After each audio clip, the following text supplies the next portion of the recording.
This man has found his day has come. None other than Robert Morris. Robert Morris has been arrested. So let's take a look at this right here. Handcuffs, headed to jail after pleading guilty in his Oklahoma child sex abuse criminal case. With that, we say thanks for joining us here at 4 for CBS News Texas. I'm Nicole Baker. And I'm Ken Molestina. Karen is off today. Robert Morris's guilty plea stems from allegations of abuse of a 12-year-old girl 4 decades ago. That victim now in her 50s. Morris was charged with lewd or indecent acts with a child. Our Andrea Lucia was inside the courtroom today in Oklahoma. Andrea, can you bring us up to speed right now? Yeah, I mean, absolutely. This is stunning. Robert Morris, the founder of one of our country's largest churches and a former spiritual advisor to President Trump, has been sentenced to 10 years. The first 6 months he will serve behind bars here in Osage County. The remaining 9.5 years will likely be served as probation. He will have to register as a sex offender as part of this. We have been covering this criminal case since March, when Morris was indicted on 5 counts of lewd or indecent acts with a child for molesting a young girl here in Oklahoma 4 decades ago. He faced up to 20 years in prison for each of those 5 charges. But today's plea came as part of a deal that will limit his time behind bars and allows him to serve the probation that will follow in Dallas. Now, cameras weren't allowed inside the courtroom, but I was one of the few reporters who was inside watching as this all happened. The room was packed with friends and family of the victim, Cindy Clemishire. As you mentioned, she was 12 years old when the abuse began. She is now a grandmother in her 50s. Both she and her sister had a chance to address Morris in court before he was taken away in handcuffs. They talked about how his actions affected their family. Cindy was in tears listening to her sister speak first and tell Morris that his legacy will be one of pedophilia, of betrayal, of lies, of shame. We then saw Cindy get up and talk about how this has affected her life, how she has been in therapy for many years, feeling ashamed of what had happened, blaming herself for what had happened. It has taken her until now to really come to terms with the fact that she is not at fault at all. She told him as part of her statement that even if he never understands the truth or accepts the truth, the state of Oklahoma does. Very powerful words from her. Guys. So yes, Robert Morris has finally faced justice. I mean, it's not. This is, this is what we call justice, right? But what he did, here is, there's actually a mugshot. Look at this. Let me share this with you guys. So yes, to me, Robert Morris has been found guilty. I guess it was like a settled issue. It was supposed to be 10 years and 9 years is going to be probation, 6 months in jail. He'll be paying for his crimes. And it's unfortunate that, justice delayed is justice denied, right? But this is what happens when we apply our own justice system as opposed to what God has already prescribed in the scriptures. Because what he did, that carries the death penalty. But because we don't believe in death penalty anymore, he's going to go there, spend 6 months. After 6 months, he's just going to pick up from where he left from, okay? That is not justice. This is we think we are too good than what God has prescribed. You know what I mean? If what he did back then, okay, he was already disqualified from ministry, he had faced justice from there, he wouldn't have spent all these other years deceiving so many people, not even preaching the true gospel, sending so many people to hell under his false teaching. How many other people? You see what I'm saying? Where their souls have been at stake because hearing a false teacher preaching day in, day out, Sunday in, Sunday out. So, man, Twitter, the way you're coming, just like Donald Trump's spiritual advice. Just like, Donald Trump's spiritual advice. He was Donald Trump's spiritual advisor. That's actually true. I know. So that's him out here being escorted in handcuffs once a prominent evangelical mega church, the largest church in America, 100,000 members, only to be ending up in handcuffs. So yeah, at least, justice has been saved. It took a long time, but yes, it's justice. But to me, this is as far as you're gonna get, right? What he did, robbing that young girl in exchange for 6 months in jail, So yeah, this is him over here in the suit, the former Donald Trump spiritual advisor, going to jail for the next 6 months and 9 months. 9 years in probation, but at least he'll be home, right?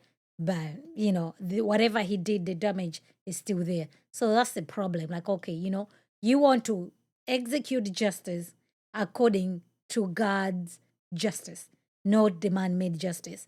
So man-made justice says 6 months. God says no. Anybody who causes a little one to stumble like that, a milestone. After a fair trial, okay? It's not just because somebody has done something, no. You need 2 or 3 witnesses. It needs to be proven.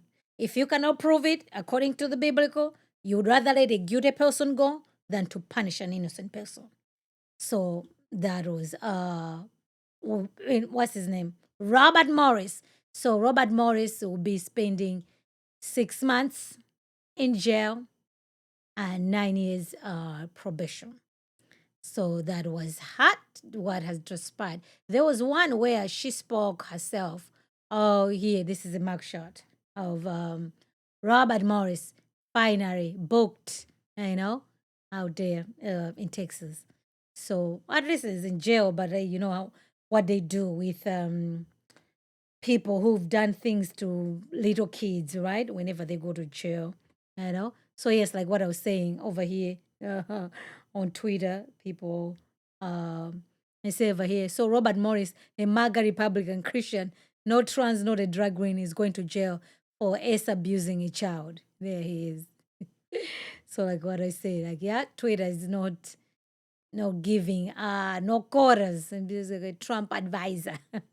He was actually, it's true, he was Trump's spiritual advisor, so that's not even a lie.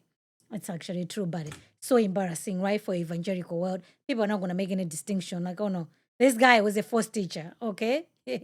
He's not on a recommended list, but once again, there he is. So Cindy spoke, so let's watch what she said. To apologize, and he could not even look at us. All new at 10 o'clock, that is the woman at the center of a sexual abuse case, speaking exclusively tonight with CBS News Texas. After the founding pastor of Gateway Church, that man right there, Robert Morris, pled guilty today to abusing her when she was a child.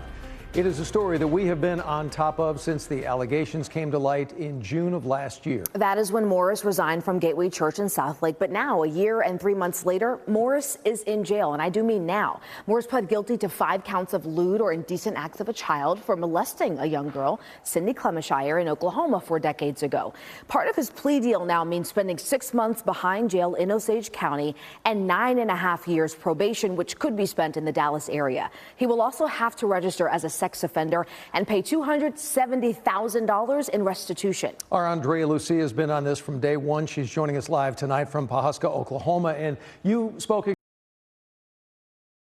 Yeah, so that, that's the story there. Oh, because I thought like there was one where she spoke. Okay, so let's listen to Cindy, because I thought, I'm like, okay, I do remember her speaking. All right, fine. Here, let's watch Cindy in her own words, okay? Here we go. 5 counts, and that he'd served some amount of time. And while most people think it's not enough, for me, it ensured that he would spend time behind bars. She had a chance to address Robert Morris, recalling how for years he threatened her to stay silent. He kept telling me that if you tell anyone, it will ruin everything. And I carried that with me for decades. And today I got to tell him, it wasn't me, it was you. It was when her sister spoke in court, though, that Clemishire began to cry. I think it makes me emotional now because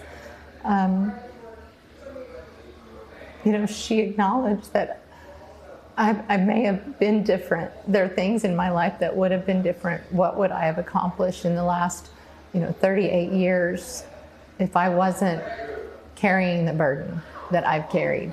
Morris kept his eyes down throughout the testimony, never once making eye contact, never visibly reacting to what was being said. Did you wish for any other reaction from him other than what you got? I did. I wanted him to look at me.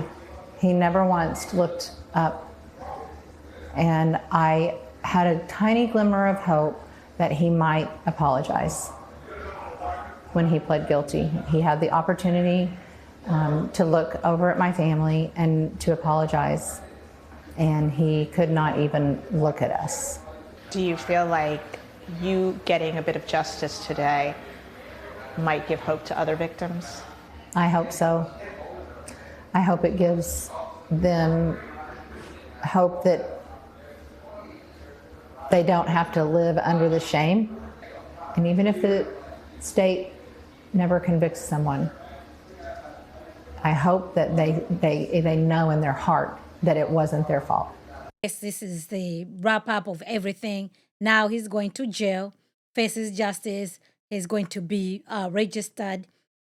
A little bit of justice, so to speak, right? But that's the deal that they cut. That's what happens. But I'm all for people who do these things. Has to be the final thing according to the scriptures. But nevertheless, this is what has transpired. It looks like Cindy. Finally she can breathe. Finally she can breathe. But on the other hand, Morris is also suing Gateway because he wants to get his money. The deal was for him. He's still gonna get paid. The wife will still get paid up until she dies, like $1 million, almost 800,000. Yeah, so I don't know how that's going, but that is what has taken place.